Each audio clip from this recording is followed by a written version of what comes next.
It's time for the show where high culture and pop culture collide. Please allow me to welcome you to our Oodles of Trivia episode. Yep, just oodles and oodles of trivia. First thing, I gotta give you some screws. Listen up. Say the question comes up and your neighbor gets that Mount Rushmore look on their face like they don't have a clue as to what's going on. That's the perfect time to buzz in, hit the S key, and screw them. Then they gotta answer. Got it? Now, let's see what happens in today's episode. Player one, what's up?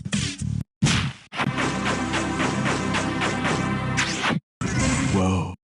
We're calling this one, Somebody Smoke That Ham. I'm going to make this one $1,000. Okay, you know the book Charlotte's Web, right? Hey, what doesn't say love if not a spider writing neat things about you in her web? Imagine Charlotte wrote her spider web messages to Wilbur in Pig Latin. Which of the following would Wilbur see in the web? Sumicus picicus, I'm saying igpe, sub in pubig, or gip emos? It's all yours, player one. In Pig Latin, the first consonant sound of a word is moved to the end of the word, and A is attached after that. Unfortunately, Wilbur couldn't understand Pig Latin and had no idea what Charlotte was talking about when she wrote Orye Akenbay. Player one, why don't you give me a category?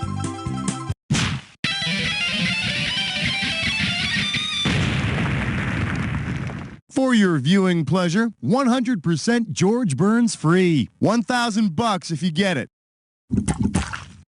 She's pissed. He's pissed. We're pissed. So pissed about a question. We're pissed about. Okay, this pissed about a question letter comes to us from a Gwen A, and she's one of a few people who were pissed about a religious question we wrote. Let's see what Gwen has to say. Sorry, but you are wrong. The Immaculate Conception does not refer to Mary's birth. It refers to the Virgin Mary conceiving and giving birth to Jesus Christ. Your writers can check this out in any religion department at any university. Well, Gwen, we decided to look into this again for you, but rather than going to some university mortals tainted by sin and thus fallible, we called in a special guest star for this question. Ladies and gentlemen, say hello to my close personal friend, God. Hello, my people. I have a question for you, and I would just like to say that it is Gwen who is wrong, and I'm none too pleased. Suppose I punish Gwen for making false assumptions. If I send the person who was involved in the biblical assumption to do the dirty work, who would pay Gwen a visitation? Moses' his mother, Jonah, Job, or Mary? Player three, do it. The assumption refers to the time... I'm sorry, my bad. The assumption refers to the time when Mary was taken up into heaven, body and all. You do that very well. Thank you. And it is not to be confused with the Immaculate Conception, which for the last time refers to the conception of Mary, not Jesus. And I guess you would know, being omniscient and omnipotent and all. Trust me on this. Okay, that's God, everybody. God. What do you want to do, player three?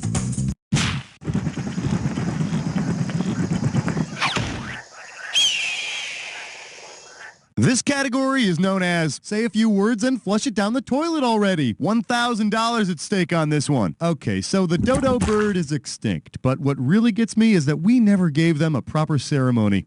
What should one not say when giving a eulogy for the dodo bird? He had such lovely feathers. We all loved that dodo's beak. Yes, the dodo has made its last doo-doo, or alas, he will fly no more. Take a shot. Dodo birds couldn't fly when they were alive, so it wouldn't make a lot of sense to eulogize a dodo by saying it couldn't fly anymore. And the best thing about a funeral for a large dead land bird is you don't need a caterer. What's it gonna be, player two?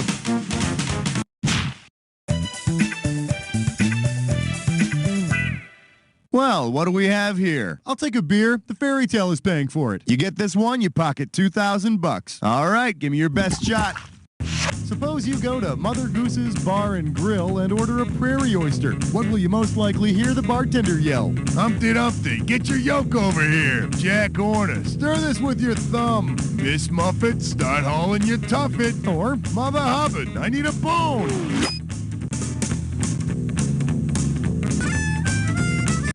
Player 3. Hey, Player 2, you like getting screwed? Give me an answer. Tonight, wrong answers on the players who love them. Player 1, Player 3, grab it! A prairie oyster is a drink that's made with a raw egg out of the shell. And after Humpty's done giving yolk, he dances for dollar bills. Yeah, baby, over here. Come on, show me some albumin. Talk to me, Player 3. Hey, Player 3, time to move on to bigger and better things. Don't worry about Players 1 and 2. They'll get over it. It's time for you to play This or Dat. The category for this or that question is, that's what I call a debriefing. All right, I'm going to read off these 7 names on my list, and for each one, I want you to tell me if it's somebody associated with Calvin Klein ads or somebody associated with Fruit of the Loom ads. Every time you see one, if it's somebody from a Calvin Klein undies ad, press 1. If it's somebody associated with ads for Fruit of the Loom, press 2. And to skip it, press 4. For each right answer, you get $500. And 500 is going to be taken away if you get it wrong and you don't get to it. All right, I'm putting 30 seconds on the clock. Let the games begin. Mark Wahlberg, Calvin Klein, or Fruit of the Loom? Antonio Sabato Jr. Michael Bergen. Paulo Suarez. The Apple Guy. The Green Grapes Guy. Last one, the Purple Grape.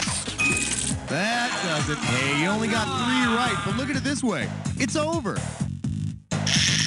All right, you're going to make this up to me? Let's find out. Category time, Player 2.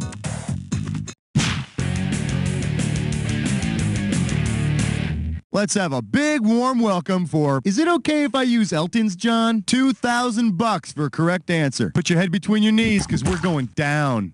Suppose during an Elton John concert, a candle in the wind splatters hot wax all over his outfit. If he's savvy, what will Elton make with the suit? A batik, a lithograph, an intaglio, or a patina? Player 2, go! You're going to take that. Now, an intaglio is an engraving. You know, sort of like Crocodile Rock has been engraved into my brain for the last 28 freaking years. Player 1, Player 2, it's open. This is why we can't have nice things. Player 2, now's the time. Player 2, grab it. You make batik by dyeing fabric with wax on it. The dye only soaks the portions without wax. Oh, and before I forget, if I hear that song one more time, someone's going to have a really bad case of candle in the wind pipe. Player 2, grab a category.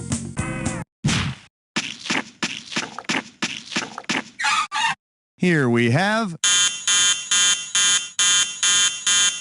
How does $2,000 sound? Okay, free your mind.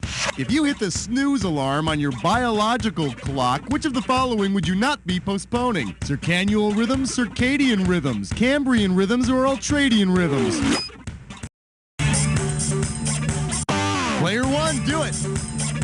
Ultradian, circadian, and circannual are all biological rhythms. Cambrian is a geological period, and there's no such rhythm as Cambrian rhythm. Well, technically there is, but it's only 43% effective. Player 1, what are we doing?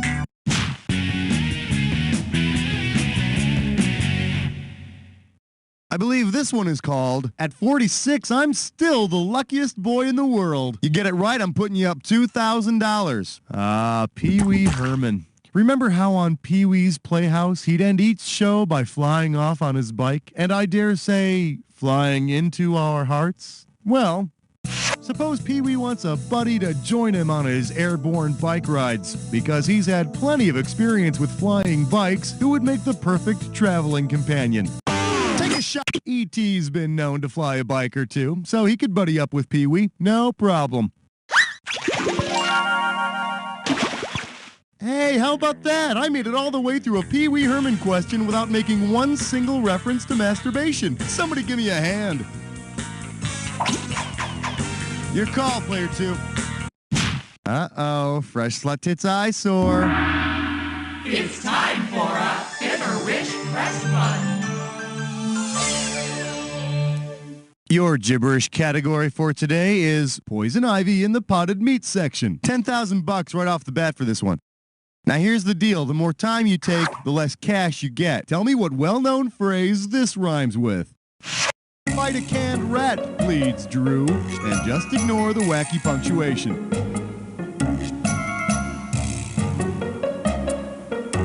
First clue, it's when somebody hurts somebody. Do it up, player 1. Type in your...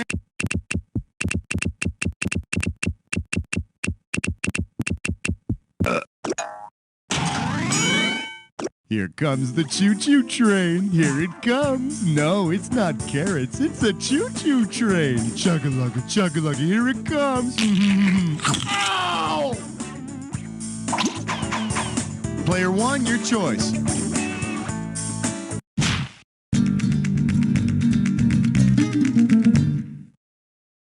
This one's called Three Thingies in a Fountain. I got $2,000, says you don't know this one. Here's the question. What do the Iliad, baseball, and the Simpsons all have in common? A Trojan, a Paris, a Homer, or a Marge?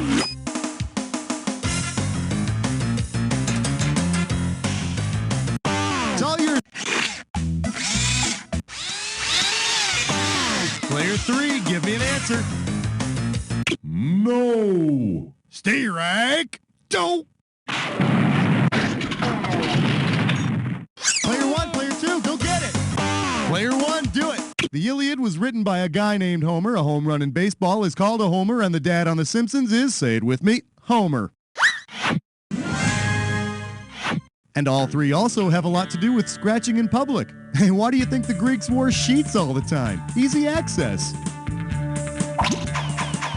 Pick a category, player 1. The category? Cheese-It, it's the cartoon cops. This one can get you $6,000. One's a cat, one's a mouse. But the grand irony here is that whenever that darn little mouse pokes his nose out of his hole, Tom gets clobbered, or burned, or he explodes. Anyway, if Jerry joins the historical hole-in-the-wall gang, who would help him get tough with Tom? Jesse James, John Dillinger, Butch Cassidy, or Al Capone? Player 2, Butch Cassidy, robber, rogue, cat hater, and head of the hole-in-the-wall gang. Those guys were the train-thieving terrors of the Old West, until they got spackled and painted over. Player 2, take your pick. And our special guest tonight, Nursery Crimes. We're talking 6K here, so pay attention. Yeah, crime never ends, does it? Check out this APB the cops put out for a murder suspect. Suspect described as short and stout, identifying character. It's all you,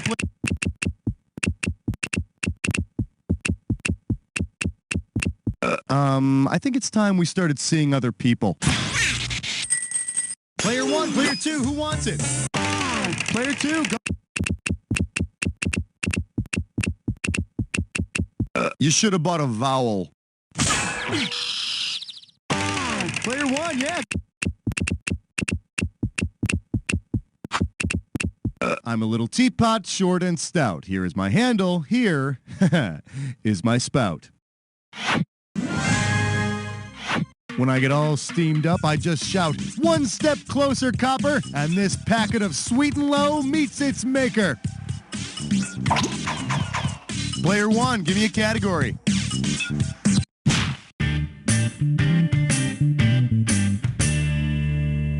May I introduce, but can he make this boil on my butt disappear? Sit up straight. This one's going to be worth $6,000. Okay, so this David Copperfield guy is big on making things disappear into thin air, right? Because, that's what he does. Well, if David Copperfield were to make the subject of the book Into Thin Air disappear into thin air, what would vaporize through his magical majesty? Player 3, have at it. John Krakauer's Into Thin Air was a huge bestseller. It's about a doomed expedition to the top of Mount Everest. It is gone. Mount Everest has disappeared. All that remains is this giant hump covered by a black blanket. Thank you. Thank you. Player 3, pick a category.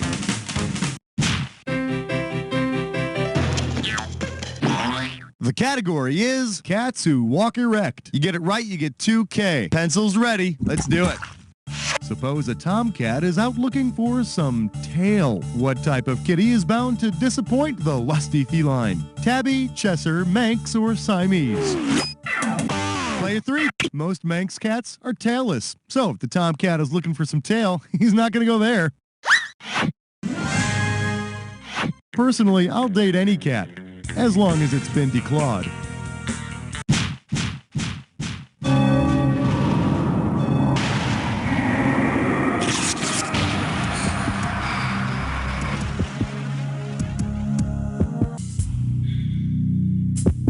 You're about to embark upon the attack. Hit your buzzer when you see two words that match. $2,000 if you're right, 2,000 off if you're wrong. A little edgy, aren't we? I thought someone switched to decaf. Here, try this clue. I'm sorry, you have a daughter named what?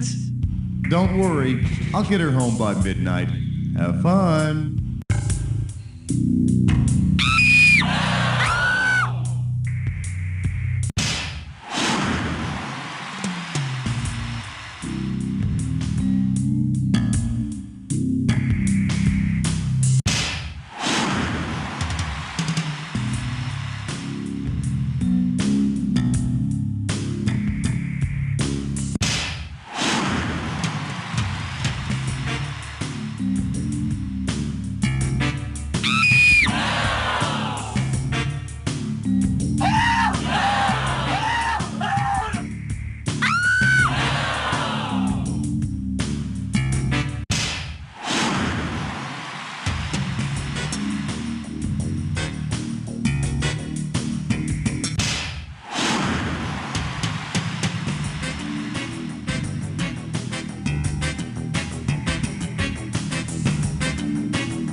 Player 3, you ever think about doing this professionally? You're set. Let's see if you take it home. Player 1's got it. Player 1, I have seen some glorious victories in my day, and then I've seen victories like this one. Take what you can, because